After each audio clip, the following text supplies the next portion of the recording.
Par cette conférence-débat, l'Organisation de défense et de la promotion des droits humains entend sensibiliser la population sur l'impact de la corruption sur le fonctionnement des institutions publiques et sur la société en général. Cette initiative entre dans le cadre d'un ensemble d'activités prévues par l'OCNH qui compte apporter sa participation dans la bonne gouvernance du pays. Elle vise également à encourager la population à adopter un comportement responsable face à la corruption et faire comprendre l'impact négatif de ce phénomène sur le développement du pays, explique Maître Camille Oxylus, coordonnateur général de l'OCNH. On va regarder la question de corruption, pas seulement la question de dénoncer, mais nous regardons tout, nous voulons regarder l'impact de la corruption dans l'administration publique. Intervenant regarder l'impact de l'administration dans la société. Et c'est au fur et à mesure, lorsque nous commençons à analyser l'impact, et c'est comme ça que nous sommes capables identifier les solutions appropriées. Parce que nous vivons question de corruption, il y a un impact sur la société, il y a un impact sur l'administration publique, il y a un impact sur une bonne entité encore dans la société. C'était l'occasion pour Enomi Germain de dresser les effets néfastes de la corruption. Ce fléau est à la base de l'affaiblissement des institutions de services publics et du manque de confiance de la population envers les autorités, explique l'économiste. La corruption, c'est qu'il favorise la captation des institutions même de la fonction publique, de l'administration publique. Pourquoi? Parce qu'en fait, la corruption en Haïti, et notamment la corruption qui concerne l'administration publique, pour faire corruption, il faut justement qu'on contrôle l'institution. Donc, il faut capter l'institution.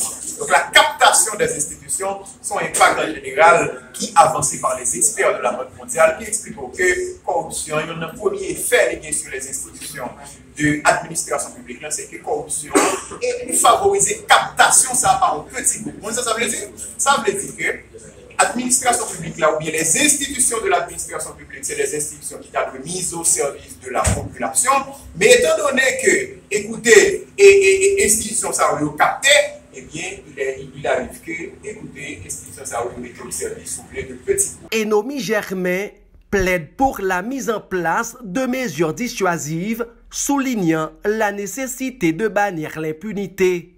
La non-application des sanctions prévues par la loi contre la corruption constitue un handicap majeur dans le combat contre la corruption, fait remarquer l'économiste engagé. Ce qui fait dans le pays, ce n'est pas qu'il n'y a pas de corruption, non, mais il y a des sanctions. C'est-à-dire que, eh bien, il y a un ensemble de sanctions qui sont prévues par la loi, et dans la majeure partie des cas, les sanctions sont appliquées. Il y a une tentative, justement, de sanctions dans l'histoire d'Haïti. En fait, c'est, je me souviens tout à l'heure, c'est à travers la question de consolidation. Consolidation, pour ne pas oublier ça, c'est l'État qui est au ensemble qui a l'argent, qui a prêté l'argent dans le 19e siècle pour payer un ensemble de fonctionnaires.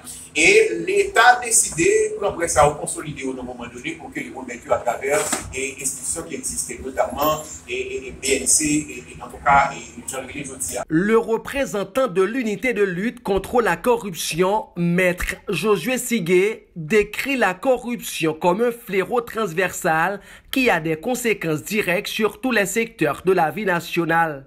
La corruption est une violation des droits de la personne, elle est aussi un blocage au développement économique, soutient l'avocat travaillant pour l'ULCC. La définition posée à l'article 3 de la loi du 12 mars portant prévention et lutte de la corruption définit la corruption comme étant tout abus ou toute utilisation faite à son profit pour autrui de sa fonction ou de son occupation par les personnes visées, c'est-à-dire les agents publics, les fonctionnaires et les personnalités politiques, au détriment de l'État, d'un organisme autonome, d'une institution indépendante, d'une collectivité territoriale, d'une organisation non gouvernementale ou d'une fondation bénéficiant d'une subvention publique. Ce qui veut dire que la corruption, au regard de cette définition du législateur, c'est tout abus qu'on fait de notre position, de notre fonction, tout détournement fait de notre pouvoir, de notre statut. Cette activité de l'Organisation de défense et de la promotion des droits humains s'est déroulée sous le thème « L'impact de la corruption sur l'administration publique et sur la société en général ».